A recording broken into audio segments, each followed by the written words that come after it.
I made a rash decision in 2009 and quit anime entirely, leaving the community for over 11 years. Since rejoining the anime community in 2020, I have watched over 200 anime in hopes to catch up and feel like a true anime fan again. Last year was the third year in this journey, and although I've slowed down compared to previous years, only watching 50 anime, that's still way too many. Like other years, I watched both good and bad anime. But thankfully, at this point in the video series, we finally made it through the bad and forgettably mid anime, so now I can finally get into some good anime. If you'd like to see the truly god-awful and forgettably mid anime I watched last year, make sure to check out parts 1 and 2, linked up here and in the description. Part 3 is the legit edition, which pretty much stands for anime that's actually good. It's not spectacular, but it's enjoyable and even rewatchable. So with that being said, I'm Nat, your Neko Deco Pop host, here kicking off part 3 of our series, introducing the legit anime. Number 30, Kick Heart. If you've watched my previous videos, y'all already know. I am a Misaki Yuasa whore. I mean, I even made a whole video dedicated to him. I'll link it up around here in the description. So of course I loved Kick Heart. It's really spectacular to see what animators can create when they're given full creative control and a timeline that actually works for them. The beautifully raw elements of the line work really makes Kick Heart one of the most unique anime I've ever seen. Plus, we definitely don't get enough sadist, masochist anime love stories out there, so I'm happy that this stepped up to the plate. Only thing that really prevented it from getting more points is that it's only 14 minutes. But those 14 minutes really pack a punch. 7 out of 10. Number 29. Dorohedoro was an anime I was really scared of watching because I saw the first episode a few years ago and that face thing was too much. But I decided to give it another shot. I was even originally going to release a whole reaction video to it, but that video nearly ate me alive, so I had to drop it for the sake of my own mental health. When I did sit down to watch it, I ended up really enjoying myself. Overall, it had really cool world building, animation style, and character development. But that ending felt simultaneously rushed and weirdly paced, and the climax just felt more like a regular episode rather than the epic end of the season. I honestly don't know if I'm gonna watch the second season.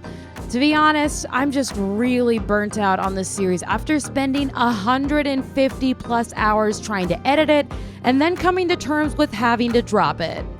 I'm sure I'll like this series more in the future, but for now, I am more than happy with a break. 7 out of 10. Number 28. Oshinoko was a tough one for me. I wanted to love it so much, and it just didn't stick the landing for me. It had a really good start, but nothing ever lived up to how great that first episode was. I also gotta say it. Ruby and Aqua were the least interesting thing about this show, and they're the main fucking characters. Their motivations and personality felt really one note compared to everyone else, and they had shockingly little depth. Let's hope they're developed better in the future and not in the way that we were all worried that the manga was gonna go. The music was top notch.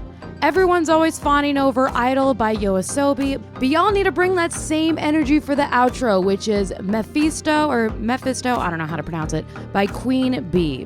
Also, episode 6 should have had a trigger warning for SI. I had to physically turn it off since it triggered me. And I'm not talking about the whole TikTok social media triggered, I'm talking about the actual medical definition of trigger. I started immediately crying and dissociating and couldn't finish it. We're gonna take off points for that and give her a 7 out of 10. Number 27. Romantic Killer had a cute and fresh story that, although it was generic to a fault at some points, had twists that kept me on my toes. This puppy is hella meta, but in a way that actually works and doesn't feel forced. The concept of having a gamer girl whose only dating experience is dating sims, have her life turn into a dating sim game and dragged into the world of relationships is brilliant. She's stripped away of her gaming and cat otaku comforts and forced into her worst nightmare. And all I can say is RIP. Definitely a fun way to subvert cliched romantic tropes in a fresh and unexpected way. 7.5 out of 10. Number 26. Ajin Demi-Human has a really cool concept that gave me Devilman vibes and had me binging the first 8 episodes in one go. The first season overall was really engaging and had great pacing. However, season 2 fell flat and the first couple episodes dragged so hard that I dropped this puppy for months. The CGI animation was also really hit or miss. I don't have any issues with CGI and I honestly think it can really enhance an anime. But in this puppy, they didn't make it work. The ending was also kind of jarring and completely f***ed with the flow of the show, especially the final moments. And that final twist? Well, that shit pissed me the f*** off. Overall, this was a really hard one to pick back up, but at the end of the day, I'm glad that I did. 7.5 out of 10. Number 25. Horimiya Peace is a super cute follow-up series to one of my all-time favorite anime. Although not every episode was a home run, the bulk of the show was a lot of fun.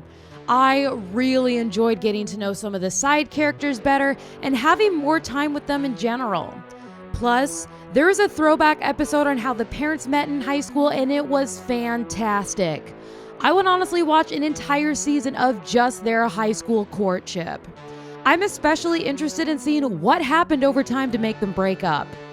I am super bummed out though that this wasn't a sequel because I just want to see how our favorite couple is doing post-high school.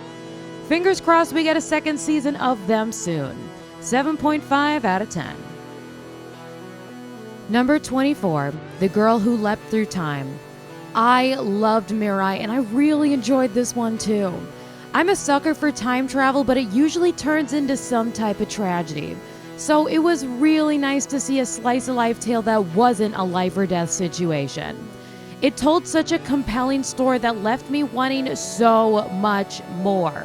My biggest complaint was the lack of epilogue because I really want to see the future they were talking about. I need to know how the babies turned out. Other than that, this was just a great movie and definitely one you should watch, especially if you f*** with time travel. 8 out of 10. Number 23. Kakushigoto was truly adorable, compelling, and hilarious in a way that kept me intrigued and made me 100% cry at the end. Through parallel storylines, we got to glimpse the tumultuous present and the past that set everything in motion. We got to see our main character as a teenager, and we also got to see her childhood, where her mangaka father desperately hated the rated R manga he was writing and how that shaped their relationship. I was legit anxious about how things were going to turn out, and I was so happy that they went with the ending that they did because your girl was stressed. I was only going to watch the first few episodes that first night and ended up binging the first 9 instead. I had so much fun with this one. 8 out of 10. Number 22, Lookism. I was so thrilled to finally have a mainstream Korean anime in Korean. I've been waiting for this day for years since near all the manhwa adaptations have been in Japanese. Lookism had a really good story that ended on a high note and set up season 2 really beautifully. It was really hard to watch though. This anime is not for the faint of heart, and if you have triggers around any of the subjects broached, this might just be one to skip. The bullying, abuse, fat shaming, and harassment is really, really hardcore and made me cry. What really sealed the deal for me though is that ATEEZ did the OP, and I am devastated that there's not a full-length version that I can annoy my coworkers with. Cause you know I would be playing that shit every single shift.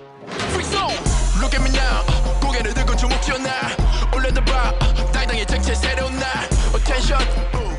8 out of 10. Number 21.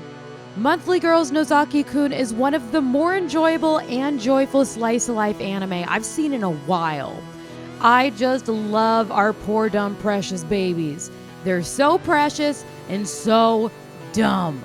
Our love-struck main character desperately goes after her crush, being completely oblivious to the fact that he's giving major Arrow Ace vibes. This is an anime about mangakas and manga nerds, so you already knew this was going to be good. All of the characters were really wonderful to spend time with, especially seeing just how much gay shit goes down. I had a lot of fun with this one. Thank you to my brother for recommending this puppy to me. 8 out of 10. So to wrap things up, how did I feel about this third part?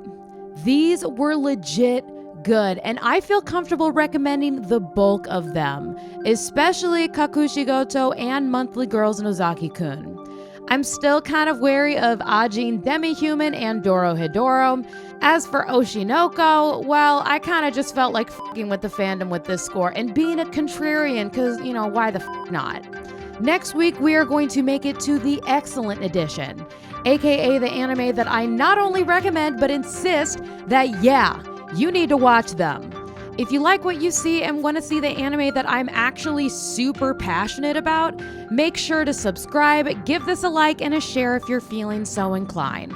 Thank y'all so much for sticking around, and I'll see all of y'all on the next one.